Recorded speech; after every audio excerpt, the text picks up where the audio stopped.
Jeremias capítulo 1, versículo 5. Nós começamos com esse assunto semana passada. Eu tenho que começar a escrever uma postura dessa questão aí. A gente ajuda. Jeremias capítulo 1, verso 5, quem pode ler para mim? Antes que eu te formasse no ventre, te conheci, e antes que saísses da madre, te santifiquei. As nações te dei por profeta. Sigo? Não, tem. Então a gente está tratando aqui sobre a questão, eu trouxe aqui, né? Vou dar uma pincelada porque alguns pontos já falei na semana passada, de nós identificarmos a questão de nós termos sido escolhidos por Deus. Porque na vida de alguém que é escolhido por Deus, acontecem coisas fora do comum. E muitas vezes nós não conseguimos identificar porque elas vão se encaixando a partir do momento que nós começamos a conhecer a Deus e Ele começar a revelar o projeto e o propósito que Ele tem para as nossas vidas. Porque Jeremias ele foi chamado para o ministério profético, né, muito jovem, bastante jovem. E ele foi chamado para ajudar um rei bastante jovem também. E ele ficou nesse ministério aproximadamente 40 anos, no ministério profético.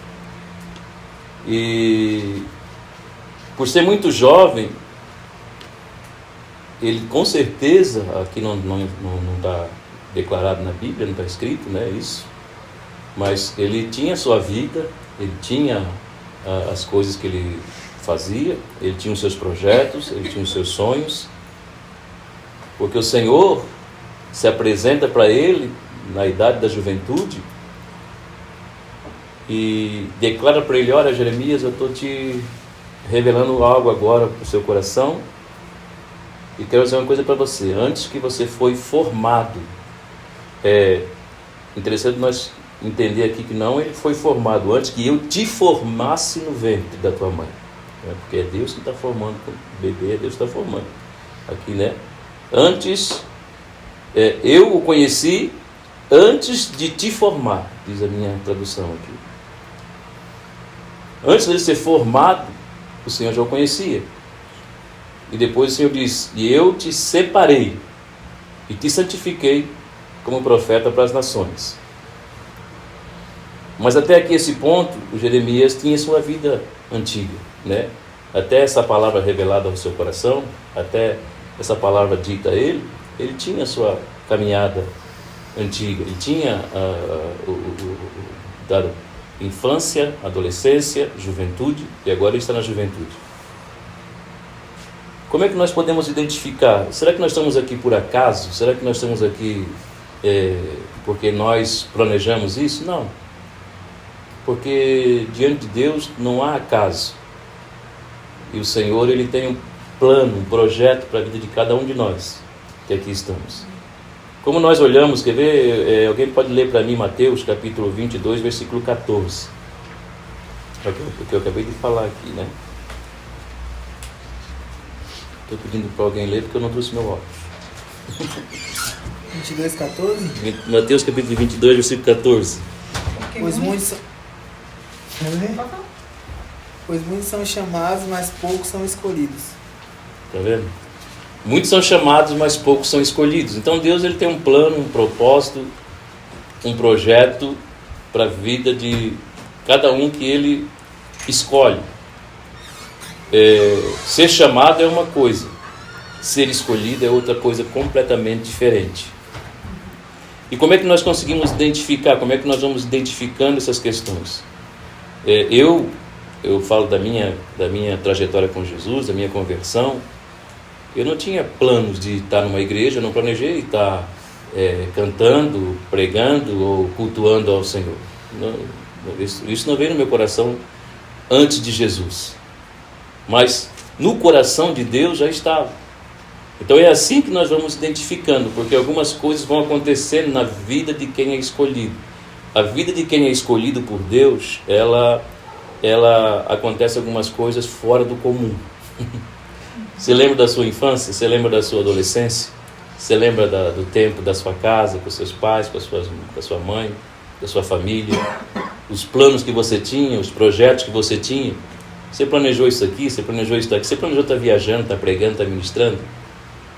Quem prega, quem viaja, quem ministra, né? Você planejou estar pastoreando, você planejou estar atendendo a questão do social, como o pastor Lápio? Eu acredito que não. Nós tínhamos um plano nós nascemos, né? Fomos crescendo, fomos estudar, alguns fizeram faculdades, foram para universidades e fizeram seus projetos de vida, né? Para que pudesse, na sua velhice, chegasse, se aposentar e assim vai. Mas no meio do caminho, Jesus entrou. E quando Jesus entrou, ele entrou para mudar as nossas vidas, com o propósito de que nós venhamos ser instrumentos para ele. Até eu falei aqui na segunda-feira passada, que não foi segunda, foi quarta, né? Passada, que eu estava na escola lá, na mesa preparatória para as orações, e o Mateus estava falando algo interessante lá, sobre farol, sobre luz, sobre ser luz. E esse é o objetivo principal de todo cristão, né? Essa é a base principal para todo o cristão, ser luz. Uma responsabilidade que ele passou para todos nós, porque o Mateus falava sobre um farol, e eu peguei isso porque realmente nós somos um farol em meio às trevas que esse mundo está, mesmo com o sol a pino, meio-dia, o mundo está em trevas. A gente fala do mundo espiritual, porque a palavra de Deus fala isso. E nós temos a obrigação ou a responsabilidade de proporcionar luz para esse ambiente trevoso, tenebroso. E uma coisa interessante que o Mateus falou, que eu tinha pregado uma vez, há muito tempo atrás, em um lugar que eu fui pregar, é que, e a palavra de Deus ela ensina isso, a luz não proporciona luz para ela própria, né? Ela ilumina para os outros. É isso que ele fala, né? E os frutos do Espírito, na verdade, é isso que a palavra do Senhor diz quando nós dizemos que temos amor. O amor é um fruto do Espírito. A longanimidade é um fruto do Espírito. A paciência é um fruto do Espírito, né? A fé é um fruto do Espírito. Mas toda árvore que produz esse fruto, ela não produz para si própria, porque a banana não come a banana que ela produz, não é verdade? A laranja, ela chupa a laranja que ela produz? Não, ela produz para outros comer. E com a gente, nós somos a mesma coisa. Não adianta eu chegar no lugar e dizer, eu tenho amor, mas eu chegar no lugar e só proporcionar ódio, um ambiente de ódio, um ambiente de... Porque eu conheço pessoas assim, né? Que quando estamos num ambiente como esse, chega, um sai para um lado, um sai para o outro, outro dia chegou o cara, vamos sair. E aí a pessoa afirma que tem amor, mas o amor que ela tem serve só para ela. E o amor que eu tenho de Cristo em mim não é para mim, é para que eu possa trazer para o ambiente, para as pessoas que estão junto comigo. Nós olhamos para a palavra de Deus e a maneira que nós vamos identificar como nós podemos saber se somos escolhidos é pelos acontecimentos nas nossas vidas, pelas coisas que nós vamos começar a viver nas nossas trajetórias com Cristo.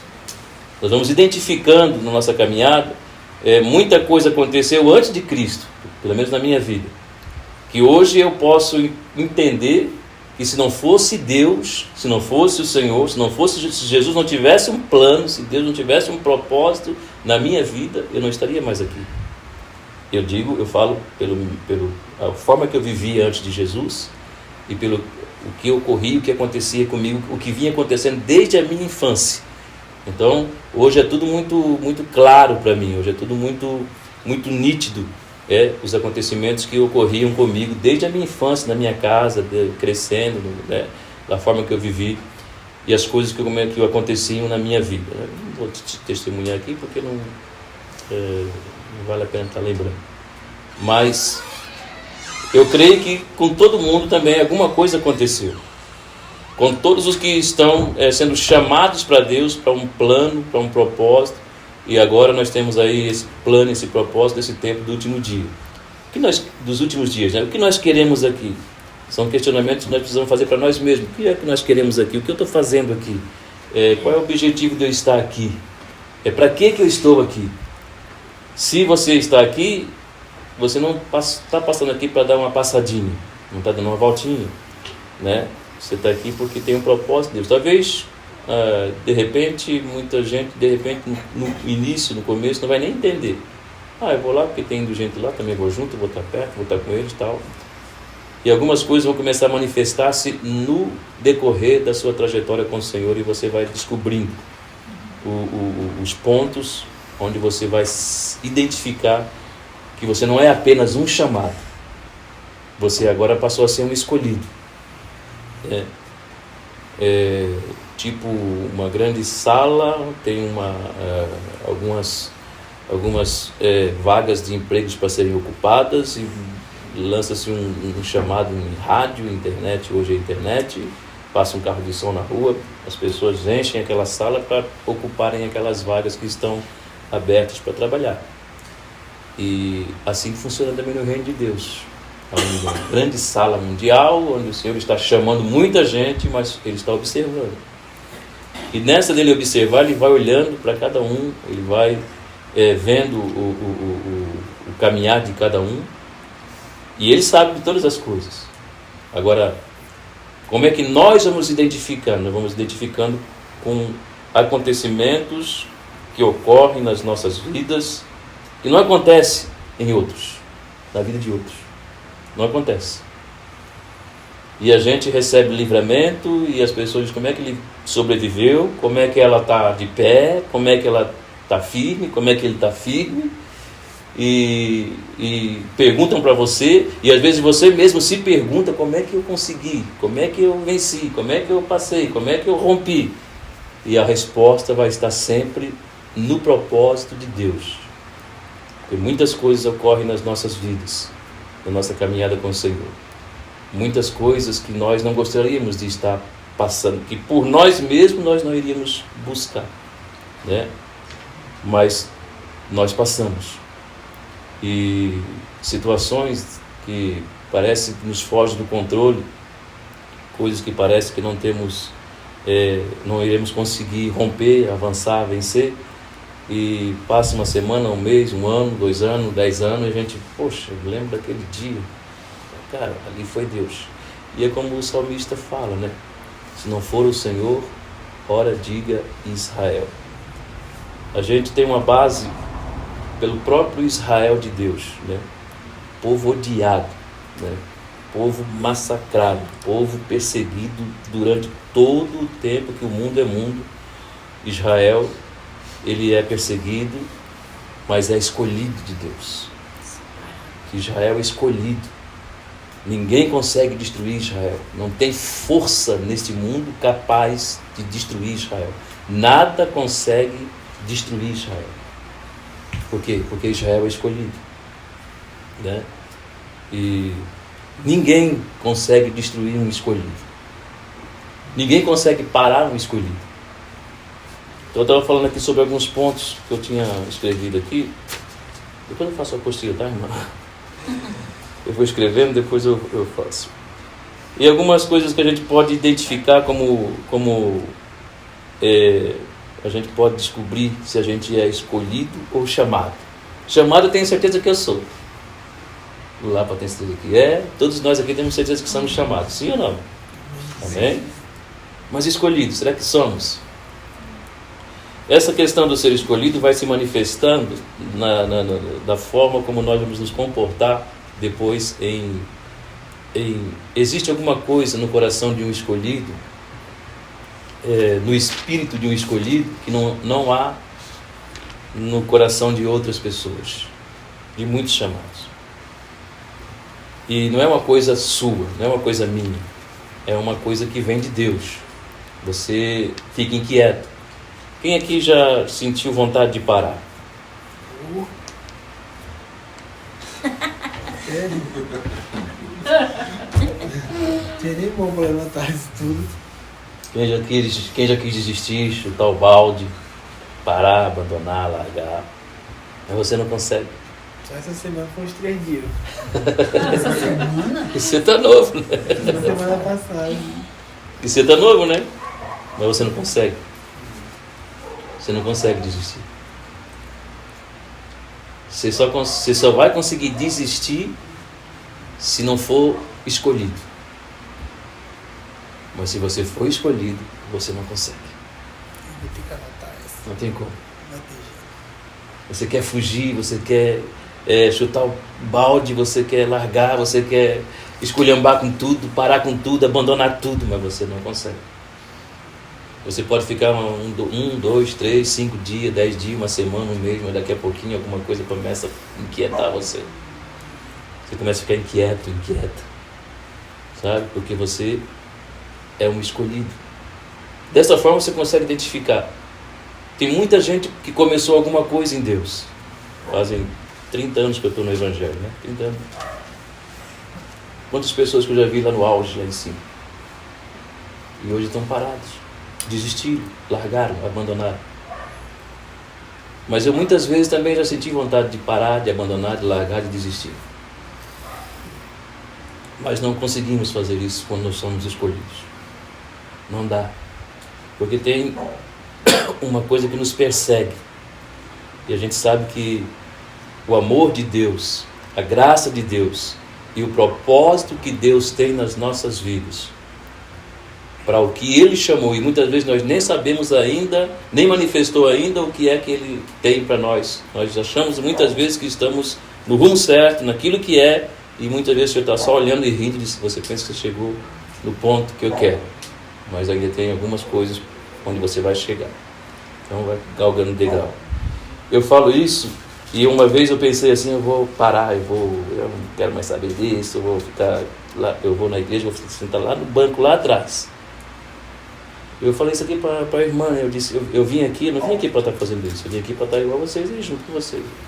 Eu não estou ensinando, eu sou o professor aqui, eu estou aprendendo com vocês, né? Mas quantas vezes eu pensei, eu vou pegar uma igreja aí, vou sentar lá atrás, sentar na cadeirinha, ninguém me viu. Uma vez eu entrei numa igreja, eu sentei lá atrás da igreja, sentei lá atrás da igrejinha, também essa casa aqui.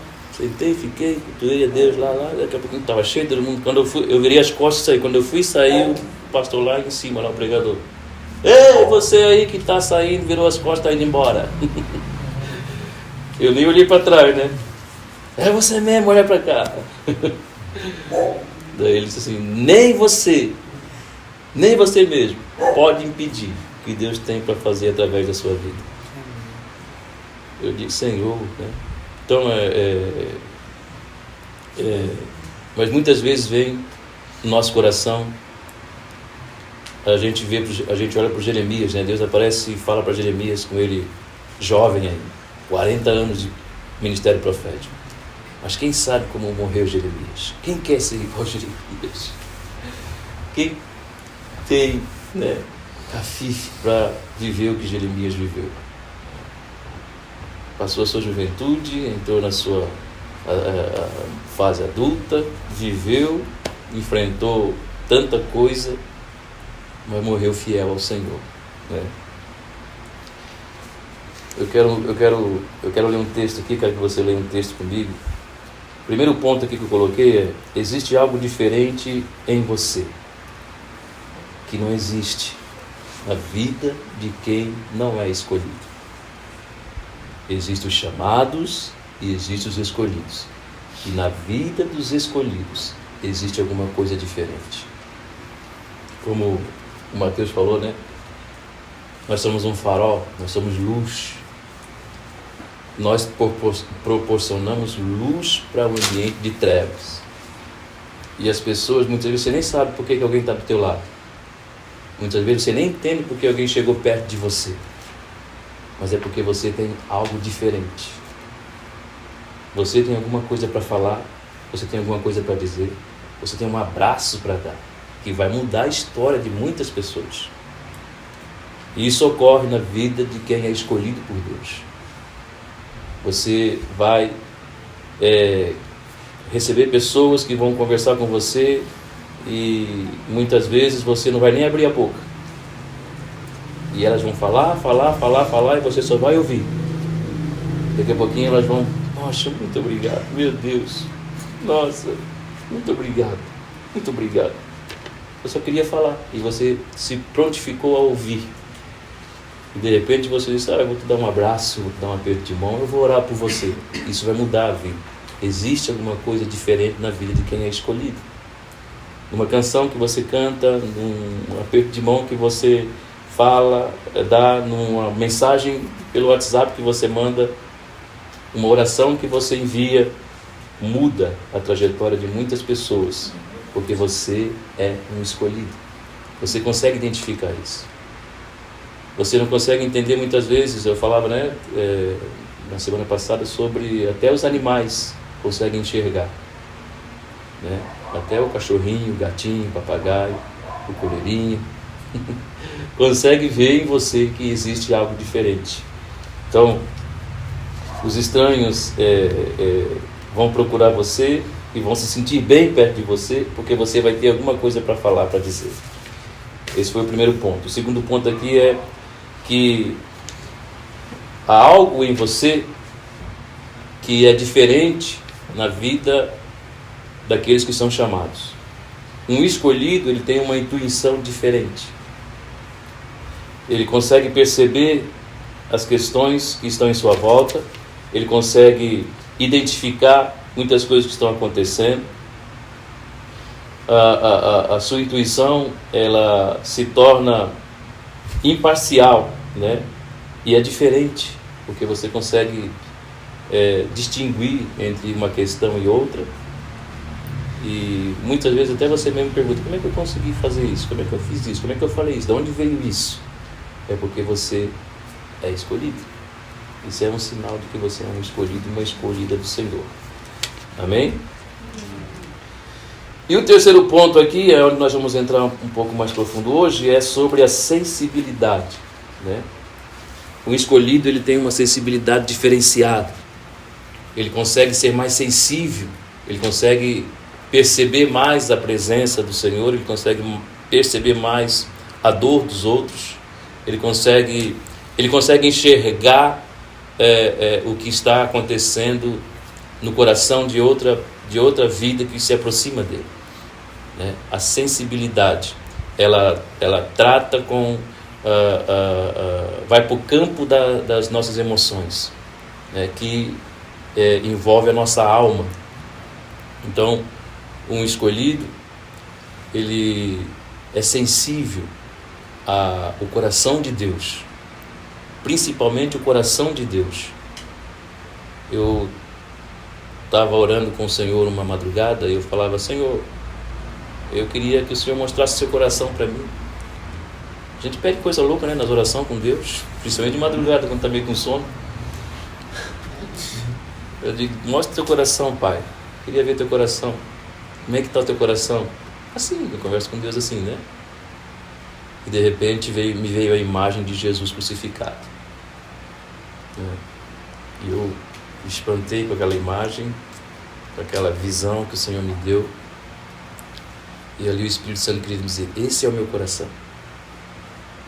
Meu coração pela humanidade.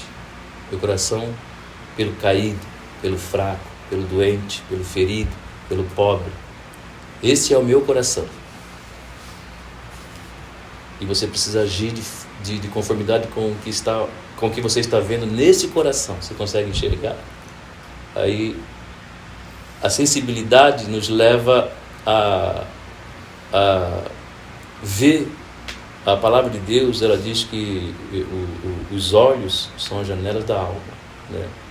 Então você consegue, olhando nos olhos de muitas pessoas, ver como se encontra aquela alma. Deus mostra para você. E aí quando Deus mostra para você, você vai, de alguma forma, procurar influenciar de algum jeito aquela vida, pelo que você enxergou, pelo que o Senhor mostrou. E isso depende muito de nós estarmos com a sensibilidade na tampa, porque muitas vezes nós conseguimos enxergar a necessidade, o problema, a dificuldade, e nos tornamos insensíveis com aquela questão que o Senhor está mostrando para nós. Mas o escolhido, ele não deixa passar em branco, ele não deixa passar batido. Ele vai procurar uma forma, ele vai procurar um jeito de estender uma mão, de fazer alguma coisa, porque ele sabe que aquilo que veio até ele, por meio daquela vida que chegou, foi Deus que mandou, né? Então, eu me lembro do pastor Lapa, numa situação que eu estava aí um tempo atrás, e eu senti a mão de Deus através da vida dele. A gente, talvez ele nem percebeu, ele nem entendeu porque às vezes nós não conseguimos entender. Depois é que nós vamos compreender, depois é que nós vamos, Deus vai mostrar, ó, aquilo lá assim, assim, assim, foi eu que enviei, foi eu que mandei, e eu te usei para que você fizesse daquela forma, né? Então o pastor Lapa me ajudou numa questão que eu tinha, né, aí atrás, um tempo atrás, e eu sei que foi a mão de Deus através da vida dele. Nós precisamos afinar a nossa sensibilidade em ser perceptivo com a presença de Deus nesse ambiente aqui agora, né? Nós temos que afiar a ponto de nós tocar a presença de Deus. Nós temos uma palavra hebraica chamada panim, e essa palavra panim significa face a face, ou face, ou rosto, né? Significa o rosto, ou face a face. Então olha só, hoje nesse tempo que nós estamos vivendo, você vê pessoas dentro de casa, às vezes sentada uma do lado da outra, se comunicando pelo WhatsApp. Eu já vi isso. Ou pessoas que falam a reveria pelo WhatsApp, mas quando recebe a pessoa em casa, ou vai na casa da pessoa, não consegue, não tem conversa, não tem diálogo. E a questão da face a face é esse momento que nós estamos aqui, olhando uns para os outros, dessa forma. Eu olho, encaro, vocês me olham, olhamos um para o outro, estamos face a face. O nosso corpo, ele se manifesta, a carne se manifesta com relação às coisas espirituais. Nós identificamos tanto o mal quanto o bem por meio da nossa carne, né? Então quando você se arrepia, quando o seu rosto fica assim vermelho, ou você sente aquele arrepio no seu rosto, é que Deus está face a face com você. Já pensou? Se Deus abrir os olhos, você abriu os olhos, abriu a tua visão, e você olha Deus ali assim, ó, olhando para você. É o panim. É uma palavra hebraica que significa face a face. É que Deus está face a face. Moisés falava com Deus face a face. E o Senhor, ele passou isso para a igreja. Passou isso para nós. Então às vezes a gente não consegue, a gente fica cheio, o cabelo arrepia, o rosto fica quente, o corpo dá, e começa a identificar que é assim também com a presença maligna, né? Você consegue, e aí nós entramos para o campo da energia, que nós vivemos energizados. Nós temos várias energias trabalhando aqui agora, né? Nós temos energia positiva e energia negativa. Então nós conseguimos identificar por meio das energias que nós estamos recebendo se é uma energia boa, se é uma energia ruim. Você entra num ambiente e você, poxa, meu Deus, entrei naquela casa, entrei naquele lugar, eu fui naquele lugar, nossa, como eu saí ruim, o que está acontecendo? Você foi, poxa, eu fui no culto, eu fui na igreja, ouvi uma palavra, ouvi uma mensagem, recebi uma oração, parece que saiu um negócio de cima de mim, um container que estava em cima de mim. Tudo isso são energias que nós conseguimos identificar por meio do nosso corpo, da nossa carne, né? Segundo a ciência, o nosso corpo é feito de 70% de água, né? Alguns dizem até 80%. E um dos como é que fala? Eu esqueci agora a palavra, que mais conduz a energia, que é purificadora, é a água, né? Condutor de energia. Isto, glória a Deus, tem gente de escolhido aqui. A água, ela é condutora de energia, né? Então, você enche uma piscina de água e você vê, com o tempo ela vai, né, amarelando, esverdeando, vai criando coisas dentro dela. E o nosso corpo também é assim. Então, aleluia, tá vendo? Então, por isso que de vez em quando nós precisamos fazer isso, porque isso é purificador.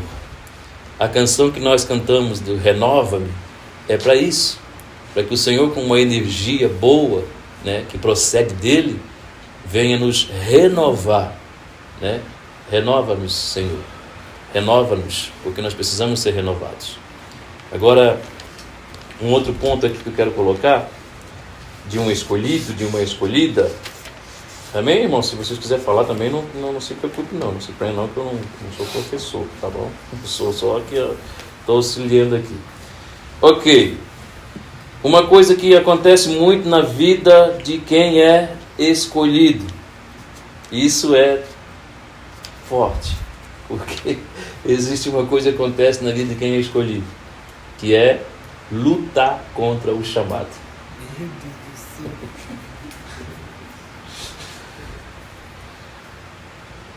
O escolhido sempre vai querer lutar contra o chamado. E agora o Lavo podia ler para mim lá o próximo versículo de Jeremias 1:6.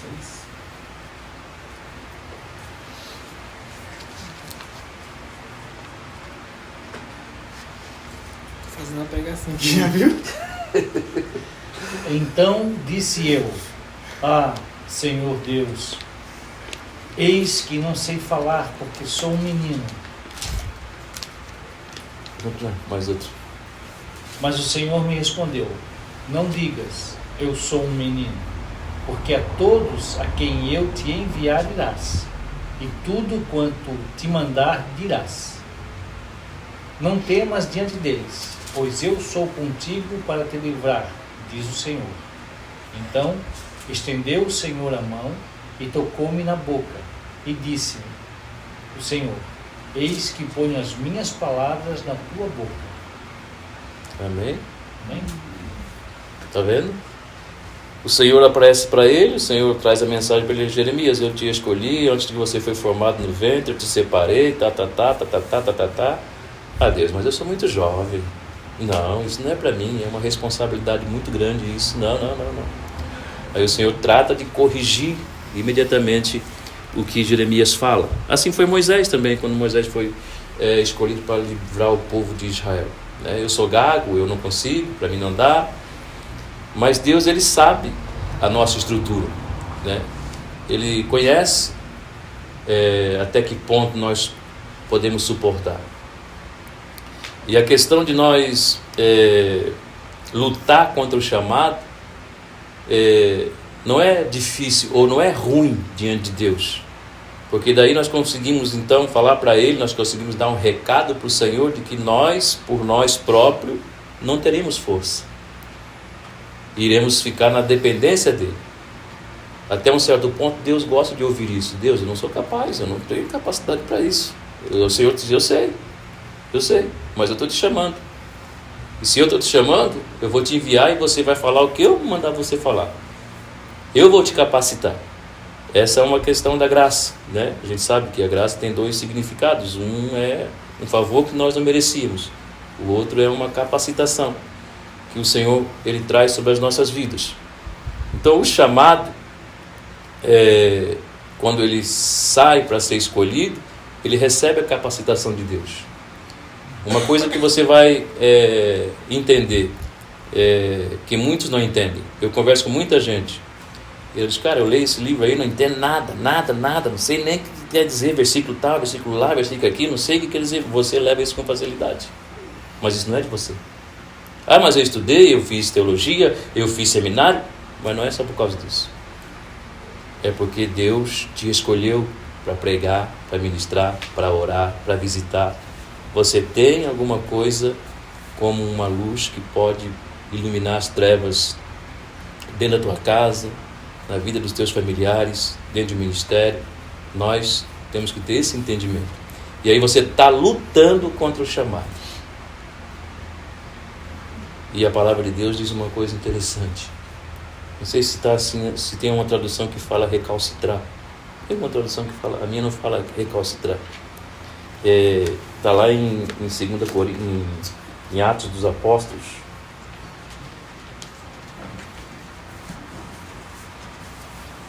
Capítulo 26, versículo 14.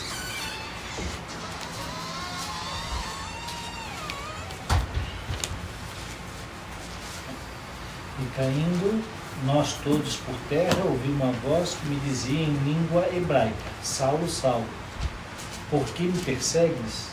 Dura coisa te é recalcitrar contra os aguilhões. Recalcitrar. E o que é essa palavra recalcitrar? É a mesma coisa de estar dizendo não para Deus. É a mesma coisa de estar dizendo, de estar negando o chamado. Porque essa questão do recalcitrar era se usado muito antigamente. Eles pegavam um prego, colocavam na ponta de um sarrafo, de um pedaço de pau. E quando o boi ele não queria arar a terra, quando o boi não queria trabalhar, eles pegavam esse pau com esse prego e eles feriam o animal. E o Senhor ele traz essa mensagem para Paulo, quando Paulo cai ali do cavalo. E Paulo não sabia nem que era Jesus. Ele estava estudando e o projeto do Paulo era exterminar com a igreja, era exterminar com os pescadores, com os cristãos da época. E aí, de repente, Jesus aparece no caminho dele, e ele achando que estava perseguindo Pedro, achando que estava perseguindo Tiago, o João, achando que estava perseguindo os discípulos. Jesus aparece e diz: Saulo, Saulo, por que tu estás me perseguindo? Por que tu me persegues? Aí ele pergunta: quem és tu? Ele diz: eu sou Jesus. E aí muda toda a configuração da vida do apóstolo Paulo. Quando ele fala isso, o Senhor diz para ele: dura coisa será para ti recalcitrar, ou seja, dura coisa será para ti negar o teu chamado. Será difícil para você. Eles também usavam isso como eles usavam um nó para amarrar porco. E eles amarravam o porco ele se bate muito. Não sei, eu fui criador de porco. Ele se bate muito. Então eles faziam um laço e amarravam ali o porco. Quanto mais o porco dava coice, mais apertava ali aquele nó, né? Então, dura coisa será para ti recalcitrar contra o chamado. Muitos escolhidos hoje não sabem que estão vivendo o que estão vivendo porque estão dizendo não para Deus. Deus tem um plano, Deus tem um propósito, e Deus não vai desistir de você, Deus não vai desistir de nós, né? E você não vai desistir, por mais que você tente, por mais que você queira desistir, você não vai conseguir. Você não vai conseguir. Isso é o Espírito Santo falando para nós hoje. Você pode fazer o que você quiser para você desistir, você não vai desistir. E não luta contra o chamado, não luta contra aquilo que o Senhor tem planejado para a sua vida, porque o Senhor diz: vai ser duro. Você quer teimar? Você quer lutar? A gente sabe o que ocorre, né, na vida de muitos que resolveram não aceitar o chamado. A gente conhece um muito famoso na Bíblia chamado Jonas, né? E é uma coisa interessante, porque quando o escolhido ele decide dizer não para Deus, ele não vai para o buraco sozinho, ele leva muita gente com ele. Ele leva muitos com ele. Até que ele caia em si e diga, não, o culpado sou eu sou responsável, eu estou vivendo essa tormenta porque eu estou dizendo não para Deus. Deus tem um chamado para mim, Deus tem uma história na minha vida, Deus tem um plano comigo. E se eu disser não, nós tudo aqui vai morrer. Diferente de quem depois que descobre que o Senhor tem um chamado na vida dele, que o Senhor o escolheu, ele vai viver momentos de perigos, de angústias, de guerra, de dificuldade, mas ele vai romper. A gente vê o apóstolo Paulo. Até certo ponto, o apóstolo Paulo, ele queria desistir. Quer ver? Tem um texto aqui que eu marquei aqui. Eu acho que